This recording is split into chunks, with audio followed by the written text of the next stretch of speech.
கோவை நாடாளுமன்ற தொகுதி திமுக வேட்பாளர் கணபதி ராஜ்குமார் பல்லடம் சட்டமன்ற தொகுதிகளுக்கு உட்பட்ட பகுதிகளில் பிரச்சாரம் செய்தார். அவரை ஆதரித்து செய்தித்துறை அமைச்சர் மு.பே. சாமிநாதன் பணப்பாளையம், ராயர்பாளையம், வடுகபாளையம் உள்ளிட்ட பகுதிகளில் வாக்கு சேகரிப்பில் ஈடுபட்டார். தொடர்ந்து பேசிய வேட்பாளர் கணபதி ராஜ்குமார், கடந்த 10 ஆண்டுகளில் பாஜக கொடுத்த பரிசு விலைவாசி உயர்வுதான் என்றும், விசைத்தறி, நெசவு தொழில்கள் மீண்டும் வலுப்பெற இந்தியா கூட்டணிக்கு ஆதரவளிக்க வேண்டும் என்றும் தெரிவித்தார். 10 ஆண்டு காலம் பாரதிய ஜனதா கட்சி நம்மை ஆண்டு நமக்கு கொடுத்ததெல்லாம் என்ன பரிசு என்றால், கேஸ் சிலிண்டர் விலை உயர்வு, பெட்ரோல் டீசல் உயர்வு, ஜிஎஸ்டி என்ற ஒரு கொடுமையான ஒரு வரியை போட்டு இருக்கும் தொழிற்சாலைகள் எல்லாம் நலிவடைந்து வருகிறது. திருப்பூர் ஆகட்டும், கோயம்புத்தூர் ஆகட்டும், பல்லடம் ஆகட்டும், இன்றைக்கு பனியன் தொழிற்சாலை, நெசவு, விசைத்தறி, ஒர்க் ஷாப், எல்லா தொழில்களும் இன்றைக்கு திணறிக் கொண்டிருக்கின்றது.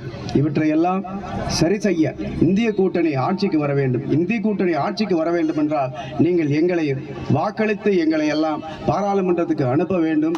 அப்படி அனுப்பினால்தான் நமக்கெல்லாம் ஒரு விடிவு, ஒரு தீர்வு என்று சொல்லி வரக்கூடிய தேர்தலில் நீங்கள் எல்லாம் பெருவாரியாக வாக்களிக்க வேண்டும். செய்திகளை உடனுக்குடன் தெரிந்து கொள்ள உடனே சப்ஸ்கிரைப் பண்ணுங்க.